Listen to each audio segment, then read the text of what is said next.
isu dia kerana ada hadis yang sangat jelas, hadis sahih Imam Al-Bukhari, kisah seorang sahabat bernama Ibnu Tubiyah yang Nabi telah lantik menjadi amil. Dia bawa balik 2 reta, satu sedekah orang kepada dia, satu lagi zakat, dan Nabi marah kepada dia semarah-marahnya hingga Nabi kata nanti di akhirat harta tu boleh datang menyeksa balik orang yang menerimanya. Sebab tu fatwa baik di wilayah baik di Selangor pun baik, melarang para amil fitrah menerima sebarang pemberian daripada pembayar zakat. Walaupun lebihan fitrah tu tak banyak. So saya harap benda ni para pembayar zakat sedar, jangan bagi beban kepada amil. Sebab apa kita bagi kadang kalau lebihannya RM1 tak apa pian. Kalau lebihnya RM10, mikir 2 kali juga. Kalau lebihannya RM50, kan. Jadi elakkan menimbulkan konflik kepada amil kerana fatwa di wilayah baik, malah saya yakin negeri-negeri pun mungkin juga mempunyai fatwa yang sama. So kalau ada persoalan zakat lagi, tanyalah kepada orang yang inilah yang boleh dirujuk lah. InsyaAllah. Terima kasih Ustaz jawab soalan laju-laju kita hari ini berkaitan dengan soalan lazim zakat fitrah, dan boleh layari zakatselangor.com.my ataupun media sosial Zakat Selangor untuk dapatkan maklumat lanjut. Terima kasih Ustaz, jumpa lagi. InsyaAllah jumpa lagi. Ustaz selamat hari raya. Selamat hari raya. Maaf pinta. Assalamualaikum. Waalaikumsalam warahmatullahi wabarakatuh. Alhamdulillah, itu dia Al-Fadhil Ustaz Hamid Zainal Hamid untuk bicara barakah kita dibawakan oleh Lembaga Zakat Selangor. Itu betul tawanan pagi kita untuk hari ini. Terima kasih atas semua. Mohon maaf sebarang kekurangan, jumpa lagi besok lah. InsyaAllah. Syamil Saleh, aspirasi 10.1 sebentar lagi. Sehingga itu, Assalamualaikum warahmatullahi wabarakatuh. Rancangan itu tadi dibawakan oleh Lembaga Zakat Selangor. Hubungi 1300 884343 untuk info agihan dan kutipan. Layari zakatselangor.com.my untuk pembayaran zakat anda. Dengan zakat, andalah hero asnaf. Bayangkan jiwa yang tenang, anak-anak yang soleh, pasangan yang mendamaikan, gaji biar sederhana tetapi cukup segalanya. Inilah namanya keberkatan. Mahu mencari keberkatan dalam kehidupan? Temui kami para dai Lembaga Zakat Selangor hanya di Radio IKIM, saluran inspirasi Inforia Islami anda. Inspirasi Inforia Islami, semuanya di IKIM.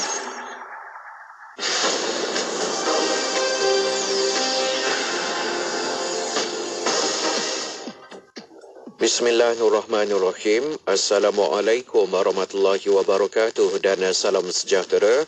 Bersama saya Ahmad Nazri Muhammad Yusof dalam berita IKIM.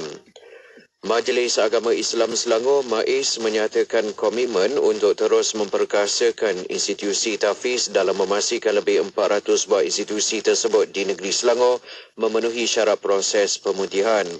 Justru menurut pengerusinya Tan Sri Abdul Aziz Muhammad Yusof, keselamatan dan kesihatan pelajar tahfiz tidak boleh dikompromi kerana golongan tersebut wajar diberikan perhatian sepenuhnya. Melaka bakal memperkasakan pelancongan pendidikan di negeri itu dengan kerjasama Perbadanan Muzium Melaka (Perazim) untuk meningkatkan lagi kesedaran dan semangat patriotisme dalam kalangan generasi muda. Esko Pelancongan Warisan Seni dan Budaya Negeri Datuk Abdul Razak Abdul Rahman berkata, usaha itu juga dilaksanakan bertujuan menjadikan generasi muda berkenaan celik sejarah dan tidak mudah menjadi mangsa penyelewengan fakta berkaitan sejarah oleh pihak yang tidak bertanggungjawab. Kedutaan Turki di Kuala Lumpur dengan kerjasama Agensi Kerjasama dan Pembangunan Antarabangsa Turki pada malam tadi menganjurkan majlis berbuka puasa untuk pasukan penyelamat Malaysia yang terlibat dalam usaha mencari dan menyelamat pasca gempa bumi di Turki. Majlis yang berlangsung di Kuala Lumpur itu dihadiri lebih 160 anggota pasukan mencari dan menyelamat khas Malaysia SMART serta pasukan operasi Starlight 2. Sementara itu, Duta Turki ke Malaysia, Emir Salim Yüksel menzahirkan ucapan terima kasih kepada Malaysia dan rakyatnya yang bersolidariti dengan Turki, mendoakan rakyatnya dan menderma. Sekian saja berita IKIM untuk edisi 10 pagi ini. Assalamualaikum warahmatullahi wabarakatuh dan teruskan kesetiaan anda bersama IKIM Inspirasi Inforia Islami. Laporan berita tadi dari sumber bernama. Dengarkan seleksi lagu-lagu nasyid. Hanya di IKIM Inspirasi Inforia Islami. Orang Yang kurang upaya adalah mereka yang mempunyai kekurangan jangka panjang. Terdapat 7 kategori OKU, iaitu fizikal, penglihatan, pendengaran, pertuturan, mental, pembelajaran dan pelbagai. Permohonan pendaftaran OKU boleh dibuat secara fizikal atau dalam talian. Mudah je kan? Terdapat 32 kemudahan dan keistimewaan sebagai OKU berdaftar dari pelbagai agensi. Antaranya, pengecualian bayaran pasport, pelepasan cukai pendapatan, keutamaan semasa pemberian vaksin COVID-19, kaunter khas OKU dan sebagainya. Untuk maklumat lanjut, sila layari laman sesawang oku.jkm.gov.my.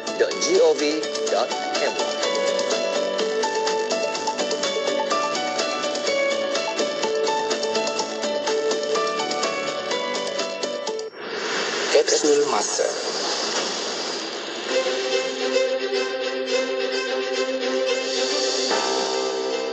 Pada 19 Januari dalam tahun 1946, Persatuan Ulama Kedah telah ditubuhkan di Alor-Star Kedah. Penubuhan Persatuan Ulama ini lahir daripada perhimpunan 50,000 orang yang terdiri daripada alim ulama, ahli-ahli saberkas, Kesatuan Melayu Kedah, para penuntut sekolah pondok dan penanam-penanam padi. Haji Hussein Cik Dul telah dilantik sebagai Yang di-Pertua. Persatuan Ulama Kedah ditubuhkan dalam suasana kebangkitan semangat menentang penubuhan Malayan Union dan pergerakan komunis yang dikenali sebagai Bintang 3. Tujuan utama penubuhannya adalah untuk mengembangkan lagi ajaran Islam, menyatukan ulama-ulama di negeri Kedah khasnya dan Tanah Melayu secara amnya. Persatuan ini juga bekerjasama dengan pihak kerajaan bagi membuka sekolah-sekolah rakyat dan menggalakkan perniagaan serta perusahaan dalam kalangan umat Islam. Persatuan ini bukan sahaja memainkan peranan dalam bidang agama, malah dalam soal berkaitan kemerdekaan negara, sosial dan yang paling diutamakan adalah pendidikan untuk penduduk di negeri Kedah. Petikan fakta ini disediakan oleh Seksyen Dokumentasi dan Penerbitan Arkib Negara Malaysia.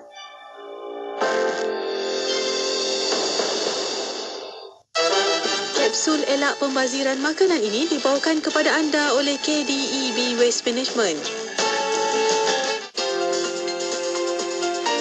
Mengurangkan penggunaan merupakan keutamaan paling tinggi dalam hierarki pengurusan sisa pepejal. Ini bermakna dalam usaha menangani masalah sisa pepejal termasuklah sisa makanan, semua pihak harus berusaha mengurangkan penggunaan.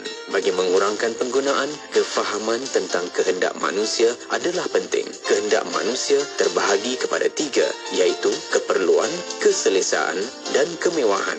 Dalam hal ini, kemahuan paling penting kerana tanpanya manusia tidak boleh hidup, manakala keselesaan dan kemewahan boleh dikompromi.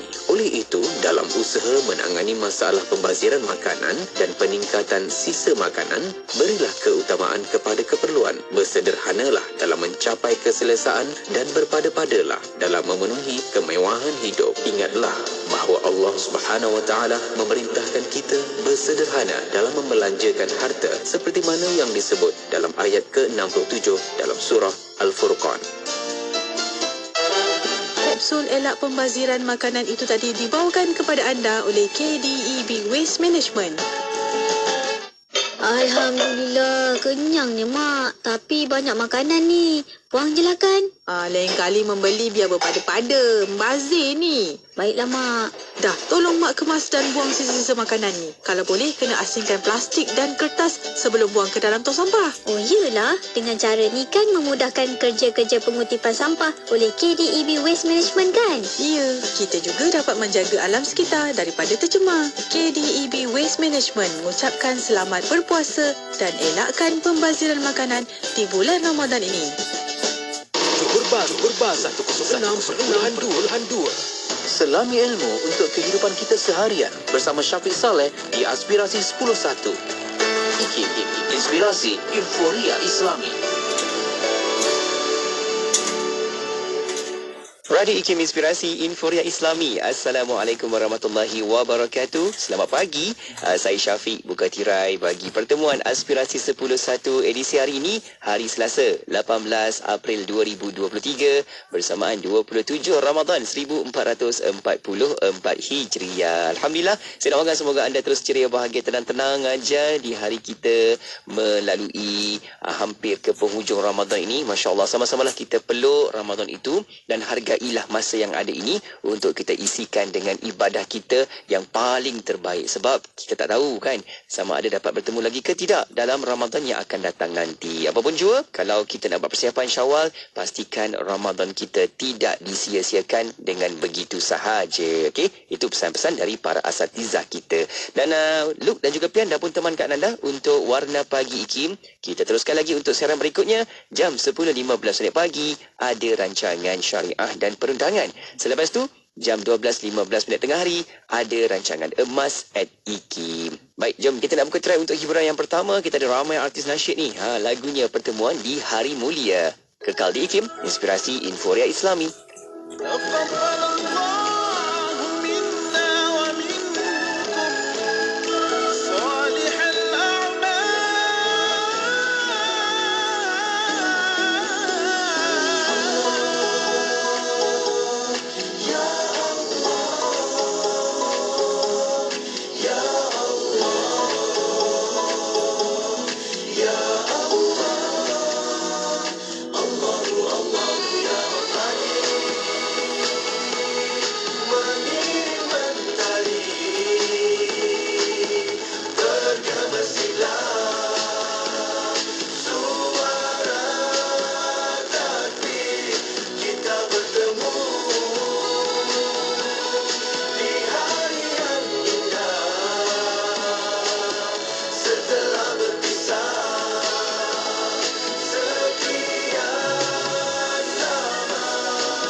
bersyukur pada yang Esa dapat bersama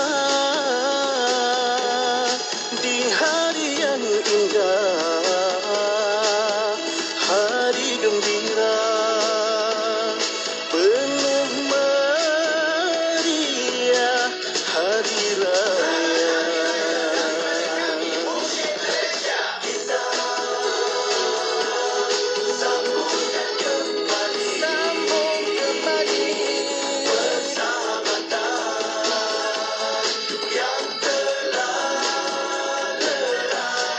Kita suburkan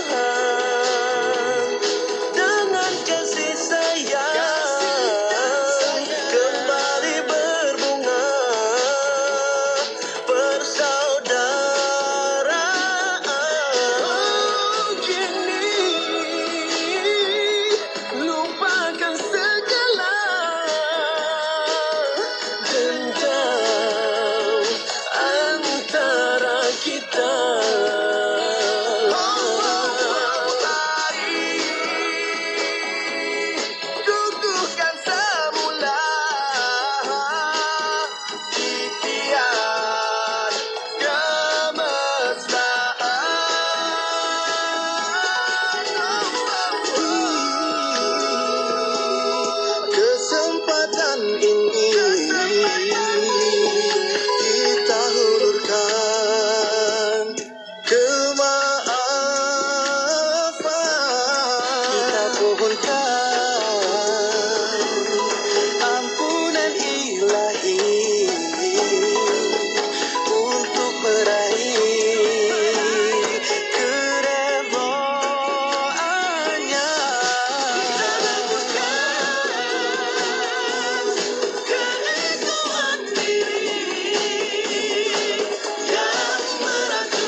Alhamdulillah, terjemahan Al-Quran bahasa dusun yang pertama di dunia sedang dicetak. Mari bersama KDMRS Muslim terjemahkan Al-Quran ke 4 lagi bahasa etnik Sabah yang utama, Murut, Rungus, Sungai dan Karazan. Besarnya ganjaran pahala menyumbang di 10 hari terakhir Ramadan. Layari kdmrsmuslim.com atau hubungi 017-363-0412 atau 011-3696-4229. Raya anda lebih ceria apabila memenangi duit raya melalui kempen Jom Menang Duit Raya Agrobank. Hadiah tunai RM1,000 bakal dimenangi oleh 50 pemenang bertuah. Jom berbelanja, berlindung dan biaya dengan Agrobank. Kempen sah sehingga 10 Jun 2023. Layari www.agrobank.com.my atau hubungi pusat panggilan Agrobank di 1300-882476 atau kunjungi cawangan terdekat bagi terma dan syarat. Nak duit raya? Agrobank kan ada. Mak, berbukanya adik nak makan ayam boleh ke? Mak panaskan lauk semalam ya. Elok lagi tu. Mak, tahun ni adik nak baju raya baru boleh? Kita pakai baju tahun lepas boleh? Elok lagi rasanya. Ramadan ini masih ramai lagi yang tidak mampu untuk sediakan juadah berbuka. Apatah lagi persiapan raya. Bersama Yayasan Ikhlas, kita santuni mereka. Layari kasihramadan.com atau hubungi 019-611-5954. Beri seadanya, berkongsi seikhlasnya.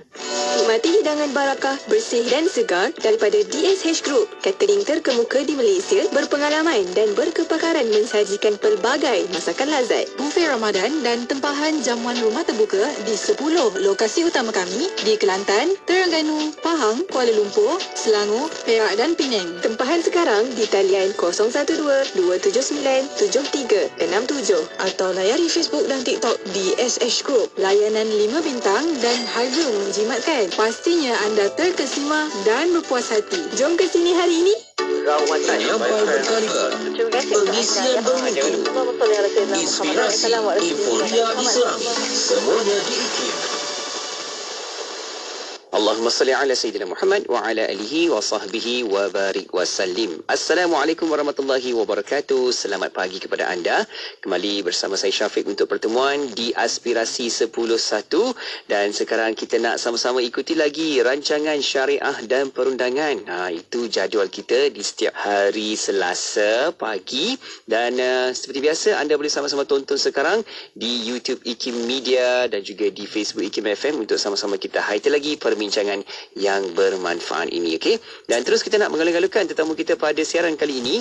Kita nak bersama-sama dengan tetamu kita yang dah pun ada di konti waktu ini, mengalu-alukan yang berbahagia Tuan Sakaria Semela, merupakan ahli Jawatankuasa Perundangan Islam Kebangsaan NKI, merangkap ahli IKIM. Assalamualaikum. Assalamualaikum warahmatullahi wabarakatuh. Apa khabar Tuan Sakaria?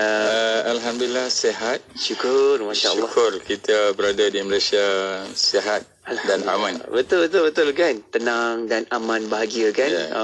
Seisi seramai kita bersama dengan pelbagai bangsa, agama, kaum, tapi semuanya hidup dengan penuh perpaduan dan harmoni, kan. Dan kalau cakap tentang Ramadan, ini kali pertama juga bertemu dengan Tuan Sakaria. Macam mana puasa, okey ke semuanya? Alhamdulillah, apabila kita di awal bulan tu dah letak niat puasa kerana Allah, tidak ada masalah. Semua jadi kemas, semua kan? smooth. Smooth kan? Alhamdulillah. Semoga dipermudahkan segala urusan ibadah, insyaAllah. Baik, Tuan Sakaria, sekali ini kita nak bertemu dan nak berbincangkan tentang topik yang sangat baik yang perlu kita memberikan kefahaman kepada sahabat-sahabat pendengar kita. Kita nak cerita tentang tauliah dan keperluannya kepada pembicara berkaitan agama Islam. Jadi jom kita nak tahu bagaimana sistem yang dikeluarkan, yang telah pun diberikan panduan. Jadi jom kita tahu dahulu sedikit sebagai mukadimah. Tuan Sakaria, silakan. Terima kasih Syafiq. Sama. Hari ini kita nak bincang topik yang baru-baru ini panas seketika. Dan semua, saya ingat pelayar YouTube, penonton YouTube, ada juga di TV isu tentang serbuan oleh pihak berkuasa agama di suatu negeri ke atas majlis yang dikendalikan oleh satu pihak. Dan daripada video yang kita tonton itu, ada beberapa perkara yang boleh kita ambil untuk kita bincang dan huraikan.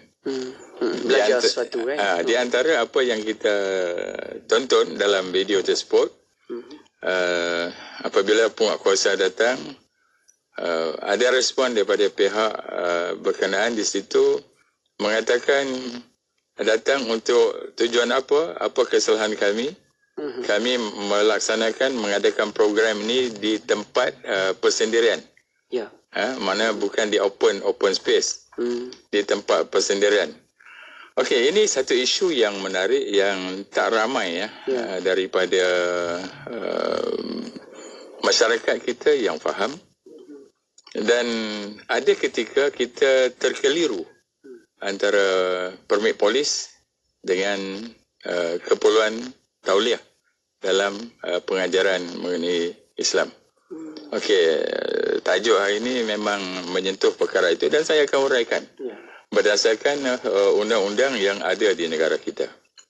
Lazimnya di tempat lain ataupun di sektor-sektor lain, tauliah ini disebut tentang permit, disebut sebagai permit. Tapi dalam sektor agama, pengajaran agama ini disebut tauliah. Tauliah itu yang lazim difahami bila sebut tauliah, mana kita ditauliahkan sebagai apa? ABCDE kan. Tapi kalau disebut permit, permit itu adalah kelulusan, kebenaran untuk melakukan sesuatu. Dan perbezaan istilah ini juga yang saya percaya memberi sedikit konotasi kesalahfahaman. Dan ada juga suara-suara yang kita dengar bahawa saya sudah belajar daripada lulusan agama di universiti agama yang terkenal di dunia. Saya dah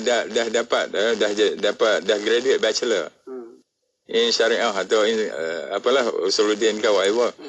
Dan ada juga yang berkata saya dah ada master dalam pengajian Islam di universiti ABCD. Dan ada lagi yang berkata saya sudah ada PhD dalam bidang tersebut. Dan saya seorang profesor. Dan ada yang kata saya profesor emeritus. Takkan saya perlu lagi tauliah. Inilah kekeliruan yang sering terjadi yang dalam perkara berkaitan tauliah. Jadi kita nak jelaskan bahawa tauliah ni pada anggapan kita, pada maksud undang-undang yang dikanunkan itu, tauliah adalah penting kerana ia menjadi kunci kepada kesahan seseorang itu untuk menyampaikan Islam. Walaupun orang berkata selalu mengambil hadis Nabi, balighu anni walau ayah, tapi jangan ambil secara literal, sampaikan daripada aku walaupun satu ayat. Jangan anggap semua orang boleh menyampaikan apa yang dia tahu kepada orang lain. Sebab apabila Islam ni ada tata caranya, ada tata kelolanya. Lebih-lebih lagi dalam sebuah negara yang pengurusannya, pentadbirannya, pemerintahannya ada kuasa tentang Islam. Kita jangan lupa, ati Allah wa ati Rasul wa ulil amri minkum. Ulil amri itu adalah kepimpinan negara. Jadi kalaulah dalam negara kita undang-undang yang berkuat kuasa, sudah tentulah enactment pentadbiran undang-undang Islam ataupun akta pentadbiran undang-undang Islam wilayah persekutuan dan enactment pentadbiran agama Islam negeri-negeri. Kita ada 13 negeri dan satu wilayah. Tiga wilayah lah, tapi aktanya satu saja. Jadi apa yang dibuat ini adalah menepati kuasa ketiga tadi, Allah, Rasul dan ulil amri. Jadi peraturan ni, undang-undang ni tidak boleh ada sesiapa mengatakan ini undang-undang dunia. Memang undang-undang ni dunia, tetapi dia buat untuk meluruskan, melancarkan pengurusan kehidupan manusia di atas muka bumi ini. Dia memang selari dengan kehendak Islam. Okey, apa yang undang-undang kita kata tentang tauliah, keperluan tauliah? Di Malaysia ada dua model undang-undang yang menyebut tentang tauliah. Salah satunya dimuatkan dalam Undang-Undang Pentadbiran Islam Negeri-Negeri. Dan satu lagi, dalam undang-undang pentadbiran itu tidak disebut. Tetapi dia disebut di dalam undang-undang kesalahan jenayah syariah. Maknanya dia sebut mana sesiapa yang mengajar atau menyampaikan Islam tanpa tauliah adalah telah melakukan suatu kesalahan yang apabila disabitkan, boleh didakwa, dan apabila boleh disabitkan dan boleh dihukum dengan denda sekian-sekian. Majoriti peruntukan yang ada di negara kita ni, denda kepada penyampaian Islam tanpa tauliah ni adalah maksimum. Denda RM5,000 atau penjara 3 tahun atau kedua-duanya sekali. Okey, bila 35 ni, 5,000 3 tahun ini, orang selalu bercakap tentang Akta 355. Akta 355 ni Akta Mahkamah Syariah bidang kuasa jenayah yang heboh diperkatakan. Akta itulah yang meletakkan hukuman maksimal setakat ini 356. 3 tahun, 5,000 dan 6 sebatan. Tapi untuk ajaran penyampaian agama tanpa tauliah ni, penalti dia 5,000 denda dan 3 tahun penjara. Maknanya apa? Maknanya kerajaan atau pemerintah bertanggungjawab nak kawal supaya penyampaian ilmu agama ini tepat dan betul, di samping apa yang disampaikan itu ni, masyarakat, rakyat tidak perlu keluh kesah apakah penyampaian ini betul atau tidak. Ialah realiti kehidupan ni. Kadang-kadang kita dengar ceramah tu, ceramah si yang konten ceramahnya kadang-kadang ada question mark. Betul kan ni? Betul kan ni? Nabi datang ke Malaysia. Betul kan ni? Ini tanggungjawab pemerintah untuk kawal supaya cakap benda yang betul. Kalau ada benda yang luar biasa sikit, jangan sampaikan kepada publik. Sebab publik ini, layman ini, dia kadang-kadang dia tak tahu apa yang sebenarnya. Dia hanya faham apa yang lazim didengar. Jadi ini tanggungjawab dan perlunya tauliah itu. Kemudian kita tengok semua negeri dan wilayah persekutuan memasukkan peruntukan wujudnya jawatan kuasa pengawasan pengajaran agama Islam yang dipengusikan oleh bersama mufti negeri-negeri dan wilayah persekutuan. Apa maknanya ada jawatan kuasa pengawasan itu? Maksudnya ialah mereka ini diberi tanggungjawab, komiti ini diberi tanggungjawab untuk mengeluarkan tauliah kepada siapa yang nak membicarakan tentang Islam. Tak kiralah kamu lulusan daripada mana. Dan kamu jangan anggap pula apabila dipanggil nak bagi tauliah seolah-olah nak uji ilmu yang ada pada kamu. Bukan itu maksudnya. Dan kalaulah kata lepasan universiti ternama Islam di dunia ni, kita nak interview, nak uji ilmunya sampai di mana, takkanlah kita tak percaya ijazah yang dikeluarkan oleh universiti berkenaan. Dan takkanlah kita tak percaya ijazah sarjana yang dikeluarkan oleh universiti berkenaan. Dan takkanlah kita tak percaya ijazah PhD yang dikeluarkan oleh universiti berkenaan. Bukan soal percaya atau tidak percaya. Tapi soalnya ini adalah peraturan yang mesti dipatuhi oleh semua orang. Saya dalam hal ini saya nak bagi perbandingan, buat perbandingan. Syafiq, cikgu-cikgu di sekolah, di Kementerian Pelajaran, Kementerian Pendidikan, Syafiq maklum tak bahawa mereka juga diberi permit mengajar? Kebenaran. Yes. Mana setiap cikgu tu dia ada permit tu. Ada permitnya, bukan dia bila daftar jadi pegawai pendidikan siswaza, dia terus automatik boleh mengajar. Tidak. Dia ada permitnya. Demikian juga di universiti, setiap pensyarah tu ada permit mengajarnya. Mengajar tanpa permit adalah satu kesalahan. Saya nak bagi contoh dalam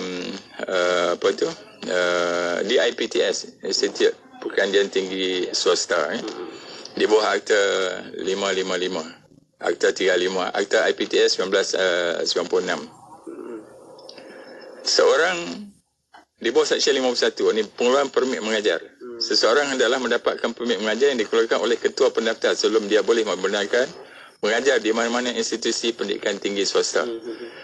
Maknanya inilah maksud yang kita kata di dalam pengajaran Islam juga ada tauliah.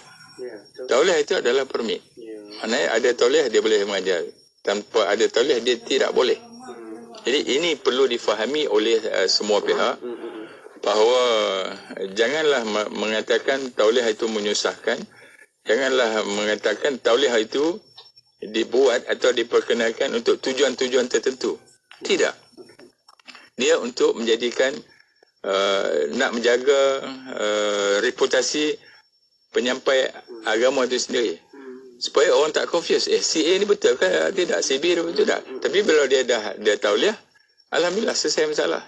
Maknanya kita mengelakkan tuhmahan. Ini perlu difahami oleh semua.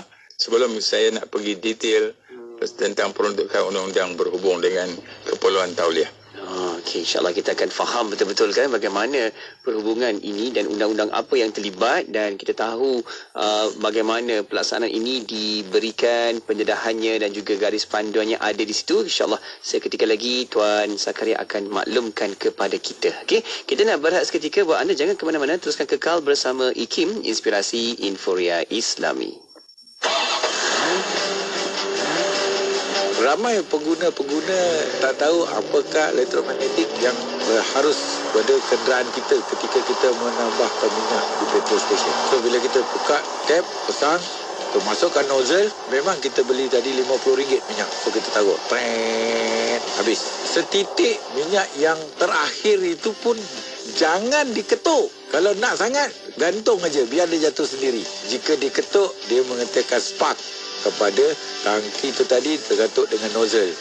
Apabila spark ataupun recikan bunga api ini akan menyebabkan gas oktan yang ada di dalam tangki itu tadi akan tembak, makan sambar recikan bunga api itu tadi, menyebabkan mudah meletup. Walaupun memang manufacturers in term of standard automotive engineering telah membuatkan satu dipanggilkan stop cock yang safety dekat situ, malang tidak berbau. Hati-hati, bukan setitik boleh membawa 1 kilometer. Jadilah pemandu bijak, kocik selamat, jiwa selamat, harta selamat. Keselamatan diutamakan. Teruskan bersama IKIM, Inspirasi Inforia Islami.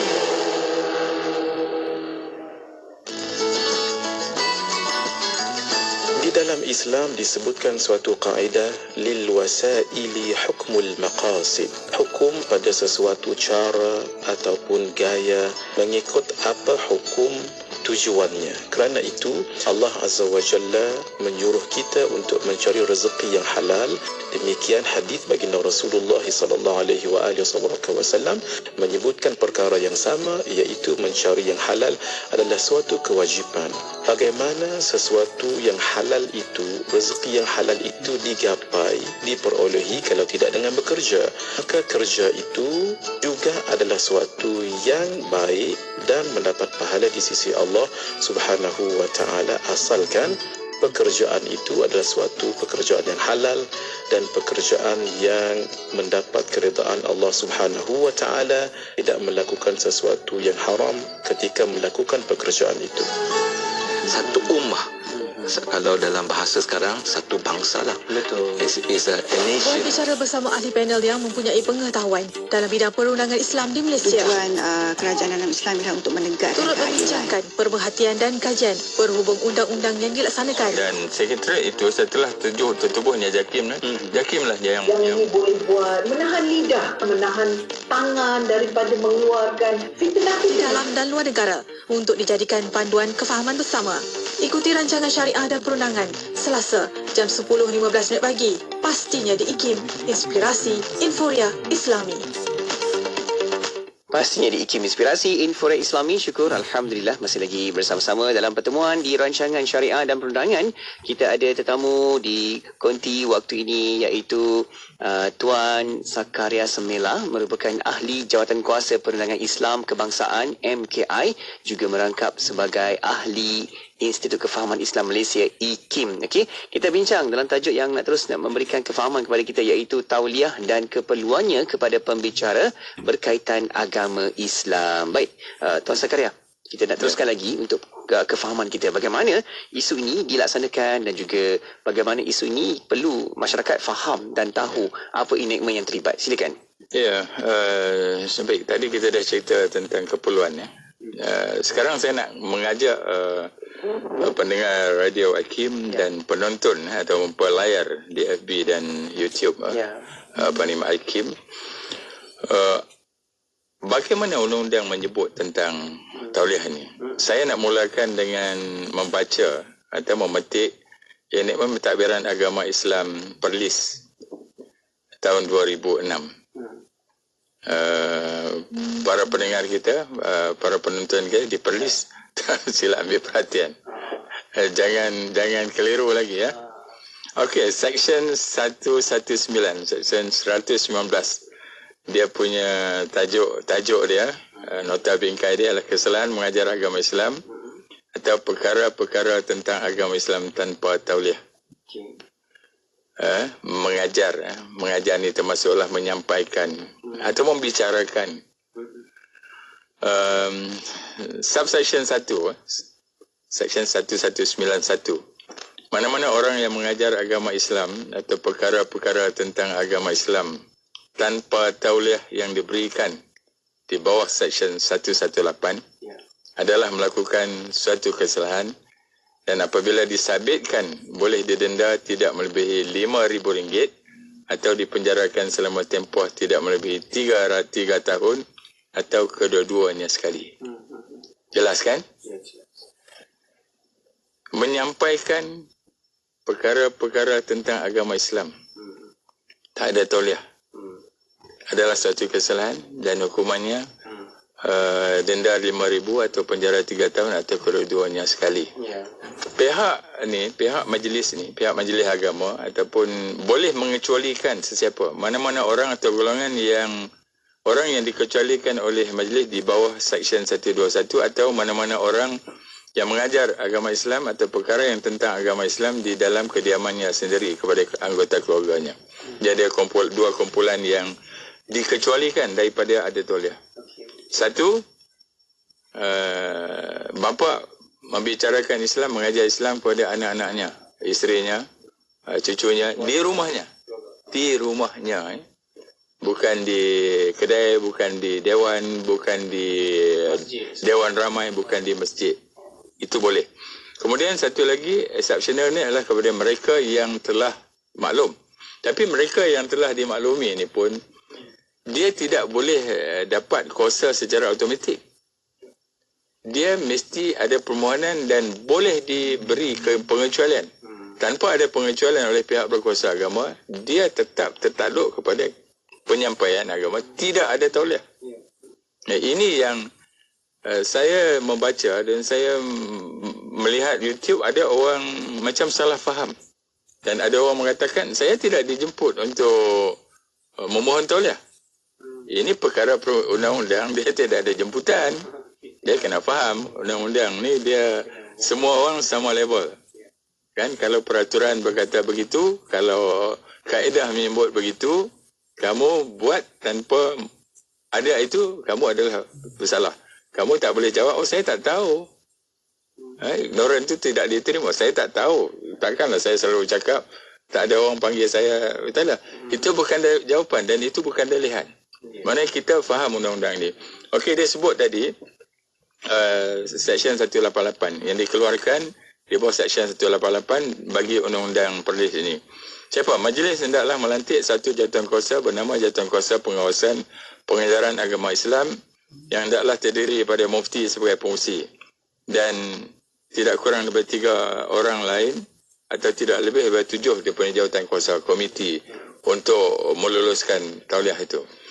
Maknanya undang-undang ni sangat jelas. Nak cakap tentang Islam mesti ada tauliah. Caranya ialah mesti memohon. Tak ada, jangan tunggu orang datang jemput kita. Kalau nak datang orang jemput, nak tunggu orang datang jemput kita, sila berceramah tanpa tauliah, akan adalah jemputan daripada pihak penguasa agama. Betul. Kalau itu terjadi, jangan marah. Itu saya bercakap tentang undang-undang di Perlis. Bagaimana pula undang-undang di Terengganu? Sebab Terengganu juga majlis Pesuruhjaya Agama Islamnya mengeluarkan arahan supaya siapa yang tidak ada tauliah tidak boleh mengajar. Apakah Pesuruhjaya Hairul Islam ini dia cakap ambil atas angin atau berdasarkan undang-undang?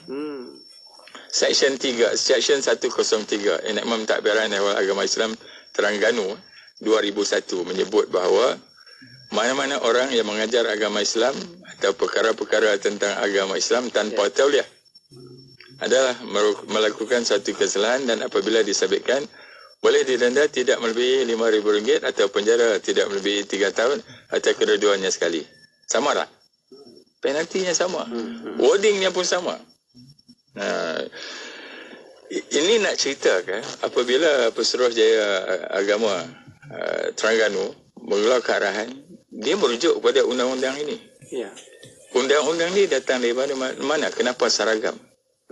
Okey, dalam siri-siri sebelum ni kita dah cakap dah jawatan kuasa perundangan Islam kebangsaan di bawah di bawah apa itu?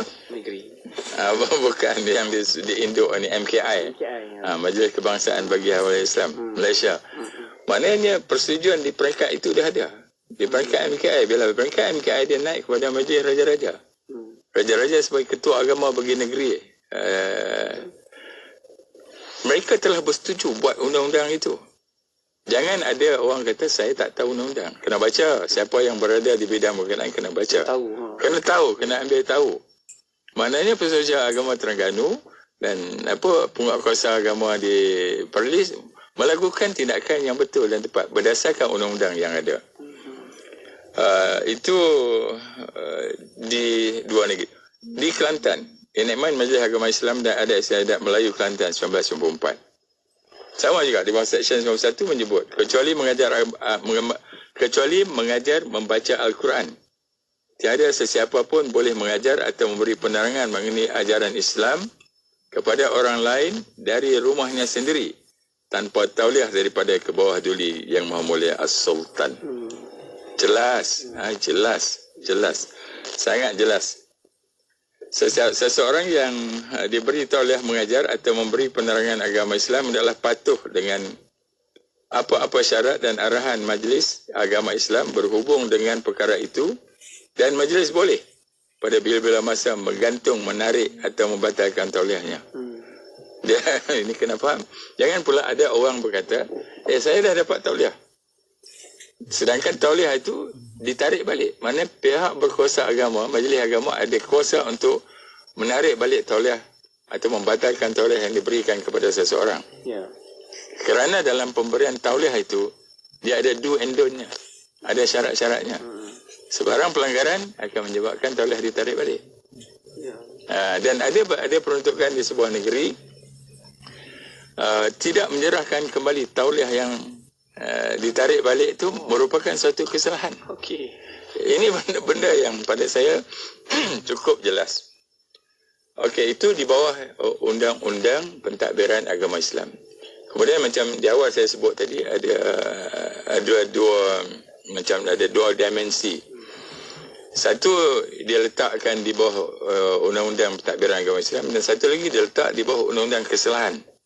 Kalau di wilayah persekutuan Akta 559, ya. Dia letak di bawah kesalahan. Seksyen 11 mengajar agama tanpa tauliah. Itu di bawah Akta Kesalahan Jenayah. Mana-mana orang yang mengajar atau mengaku mengajar apa-apa perkara yang berhubungan dengan agama Islam tanpa tauliah yang diberikan menurut Akta adalah melakukan satu kesalahan dan apabila disabitkan didenda tidak melebihi RM5,000 atau di penjara tidak melebihi tempoh 3 tahun atau kedua-duanya sekali. Ya. Penaltinya sama. Walaupun dia letakkan di dalam undang-undang berbeza. Okey, subsection 1 tidaklah terpakai bagi mana-mana orang atau golongan orang yang dikecualikan oleh majlis. Mana ada pengecualian. Dan mana-mana orang yang mengajar atau mengaku mengajar apa perkara yang berhubungan dengan agama Islam di dalam kediamannya sendiri atau pada keluarganya itu dikecualikan. Dia boleh. Nak bercakap di luar, tak kiralah di dewan orang ramai kah, di markas kah, di apa-apakah, wajib ada tauliah. Okay. Jangan melanggar undang-undang. Di Sabah, Sabah juga Kepulauan Tauliah ni dia letak di bawah Undang-Undang Kesalahan Jenayah Syariah. Demikian juga di Selangor. Mengajar tanpa tauliah, denda dia sama 3,000. Dia denda dia rendah sikit. Selangor. Tidak melebihi RM3,000 dan penjara tidak melebihi 2 tahun. Yang lain semua 5,3. 5,3. Tapi ia tetap satu kesalahan. Maknanya kita ambil poin bahawa nak ceramah, nak bercakap tentang Islam, nak tausiah ke, nak mengajar ke, nak apa lagi, nak tazkirah ke, kepada publik, mesti ada tauliah. Di Johor juga sama. Penalti dia RM5,000 3 tahun. Di Sarawak di bawah ordinan nombor 46 tahun 2001, ordinan kesalahan jenayah syariah.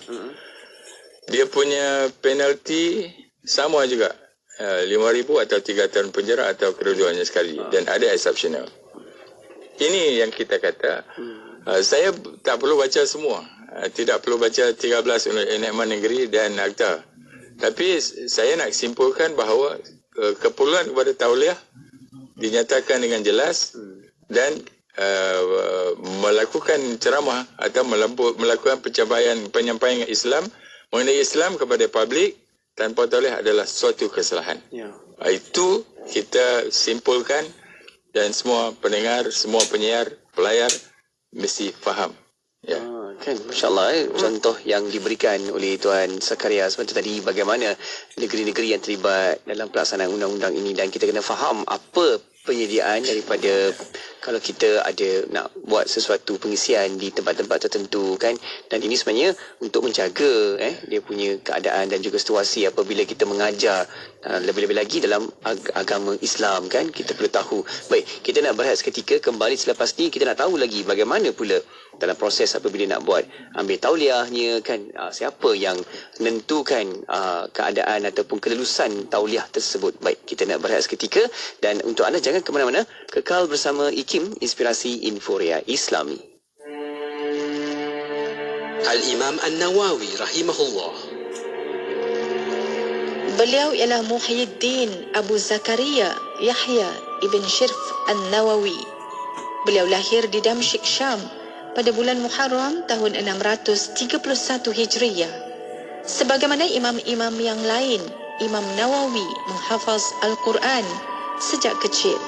Setiap hari beliau mempelajari sebanyak 12 mata pelajaran dalam pelbagai jurusan ilmu agama. Imam Nawawi terkenal sebagai seorang yang mendalami ilmu hadis dan ilmu fiqh. Apabila disebut Asy-Syaikhain dalam mazhab Syafi'i, ia merujuk kepada beliau dan juga Ar-Rifai. Antara karangannya yang terkenal termasuklah Syarah Sahih Muslim, Riyadhus Salihin, Al-Arba'in, Majmu' Syarah Al-Muhadzab, dan banyak kitab besar yang lain. Imam Nawawi dikenali sebagai ulama yang wara', tekun beribadah, bersikap benar, jujur, dan tidak takut kepada sesiapa selain Allah Subhanahu wa Ta'ala. Beliau menulis beberapa surat dan sering menasihati Sultan Al-Malik Al-Zahir, pemerintah pada ketika itu. Imam Nawawi meninggal dunia pada 27 Rajab tahun 676 Hijriyah. Meskipun meninggal dunia pada usia yang muda, iaitu sekitar 45 tahun, beliau berjaya menghasilkan karya-karya besar yang menjadi rujukan ulama sejak dahulu sehingga kini. Sumbangan besarnya kepada agama dan umat Islam sentiasa menjadi sebutan dan sanjungan. Petikan daripada buku Khilafiyah, Persoalan dan Penjelasan, tulisan Ustaz Muhadir Haji Jol. Carta Nasyid IKIM. Bersama saya, Erwan Johari, setiap Sabtu 10 pagi dan ulangannya setiap Ahad 9 malam menampilkan lagu-lagu popular, lagi terbaik dan info-info terkini artis nasyid kesayangan anda. Jangan lupa teruskan mengundi di www.ikim.my/Carta Nasyid IKIM. Semestinya di IKIM, Inspirasi Inforia Islami. Pastinya di IKIM, Inspirasi Inforia Islami. Syukur, Alhamdulillah, saya Syafiq masih lagi temankan anda untuk rancangan syariah dan perundangan. Boleh sama-sama tonton sekarang di YouTube IKIM Media dan juga di Facebook IKIM FM. Kita ada tetamu kita yang berbahagia, Tuan Zakaria Semela, merupakan ahli Jawatan Kuasa Perundangan Islam Kebangsaan MKI, merangkap ahli IKIM. Kita bincang dalam tajuk hari ini iaitu tauliah dan keperluannya kepada pembicara berkaitan agama Islam. Okey, baik Tuan Zakaria. Ada juga yang bertanya, Tuan, bagaimana kalau sesuatu proses untuk pemberian tauliah itu, adakah dia perlu datang untuk mengambil apa-apa peperiksaan ataupun membuat sesuatu yang boleh diberikan tauliah kepada seseorang? Bagaimana, Tuan? Ya. Okey, kaedah pentaulihan ataupun kaedah pemberian permit itu berbeza antara negeri dengan negeri. Yang tapi dia ada kaedah lah, ada kaedah. Prosedur dia. Ada prosedurnya. Dan hari ini permohonan itu boleh dibuat online saja. Itu mudah. Mana permohonan online ini adalah permohonan, memasukkan permohonan, penyertaan dokumen. Tapi itu bukan terhenti di situ. Ada lagi itu proses awalan permohonan. Karena selepas pihak berkenaan, pihak jawatan kuasa kawalan pendidikan Islam itu menapis melihat, dan kalau mereka perlukan apa-apa dokumen tambahan, maknanya kita mesti bagi, pemohon mesti bagi. Dan sampailah kepada peringkat pemohon dipanggil untuk berhadapan dengan face to face dengan jawatan kuasa. Yang saya difahamkan, kaedah itulah yang kadang-kadang quote-unquote menakutkan pihak pemohon ini, sebab akan berhadapan dengan pengurusi dia, mufti. Dia ada sesi temuduga? Yes. Mereka boleh panggil sampai untuk temuduga lah. Kemudian keahlian dia antara 3 hingga 7 orang. Mereka itu adalah pakar-pakar dalam bidang masing-masing. Jadi kalau kita tak ada asas yang cukup, ataupun kalau setakat berguru kepada YouTube yang tidak ada basic, ataupun sekadar kuat menghafal, tak faham dia punya structure, sudah tentu kita tak akan berani berhadapan dengan panel itu. Yalah, sebab dia ada panel akidahnya. Ya, semuanya ada. Panel ibadahnya kan. Semuanya pakar. Syariahnya. Jadi yang tu saya difahamkan, ada maklumat sampai pada saya, ada orang dia tidak bersedia berhadapan dengan itu. Tapi kita perlu terima hakikat bahawa bila kita nak menyampaikan tentang Islam, kita mesti peringkat, kita tahu di mana kedudukan kita. Bukan sekadar asbun. Syafiq tahu tak asbun? Asbun ni istilah yang popular di negara jiran. Asbun tu asal bunyi. Asal bunyi. Asal bunyi. Ada bosan nak cakap. Kita tak mahu masyarakat sewenang-wenangnya macam tu. Ya, dikelirukan. Sebab itulah siapa yang nak bercakap tentang agama tu, tak kiralah kamu datang dari mana. Semua alhamdulillah lah sekarang semua datang dari atas muka bumi. Belum ada lagi yang datang dari langit. Siapa pun dia mesti ada tauliah ini.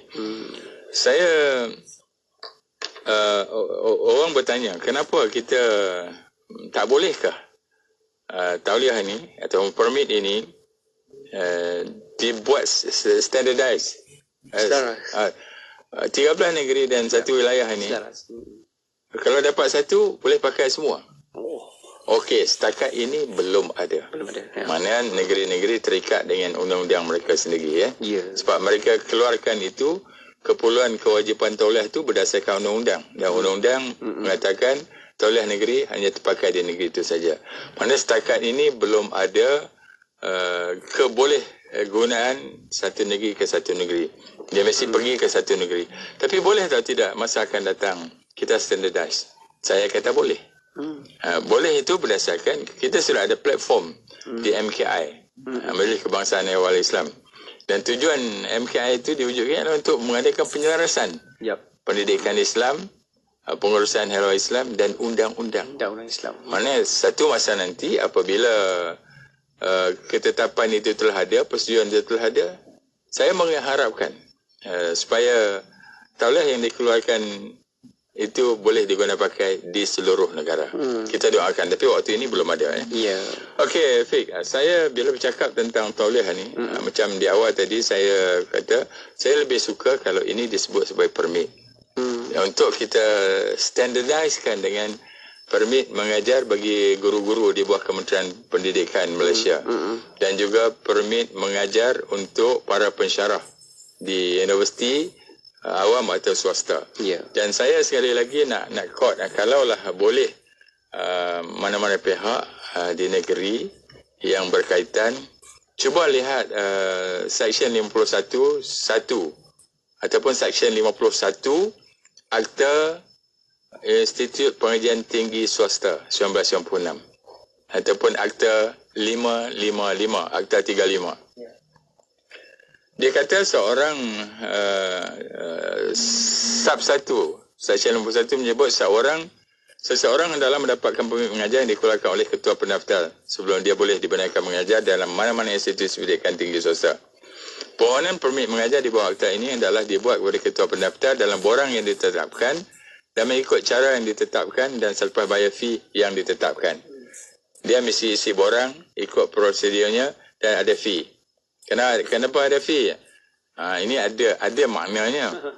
Apabila pada bila-bila masa selepas menerima permohonan bagi mendapatkan permit mengajar dan sebelum ia ditentukan, ketua pendaftar boleh melalui notis secara bertulis menghendaki pemohon memberi maklumat, butir-butir ataupun dokumen tambahan yang boleh dibezakan bergantung kepada mata pelajaran yang berlainan hendak diajarkan kepada pemohon. Mana dia tapis apa subjek kamu nak mengajar. Kalau kamu belajar tentang matematik, jangan pula nak pergi cerita tentang akidah. Itu maksudnya.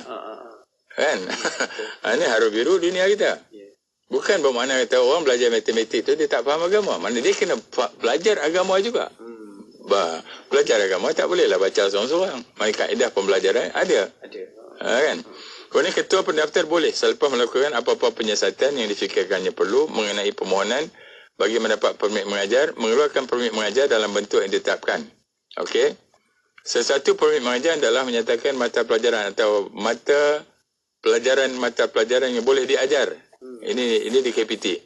Seorang yang terkelan dengan keputusan ketua pendaftar menolak permohonan itu, mengenakan syarat atau itu, boleh merayu kepada menteri. Ini proses proses yang ada. Tapi yang ini saya tujukan kepada rakan-rakan di negeri-negeri yang kalau berkaedah pengurusan dan pengeluaran tauliah itu patut diperkemaskan. Seksyen 51 Akta IPTS 1996 ni saya nampak dia lebih kemas untuk menentukan tata caranya dan semua pihak faham dia apa dan apa. Dan satu lagi kenapa kita kata perlukan tauliah. Saya nak cerita begini saja. Orang belajar undang-undang, lulus LLB 4 tahun, dapat degree bachelor in law. Okey, selepas dia belajar, dia graduate tu, LLB tu, bolehkah dia buka firm? Tak boleh. Belum lagi. Dia kena pergi buat chambering, latihan guaman di firma yang bertauliah. Maknanya bila firma perundangan tu memang tauliah lah. Orang yang tak ada tauliah tak boleh buat. Selama 9 bulan.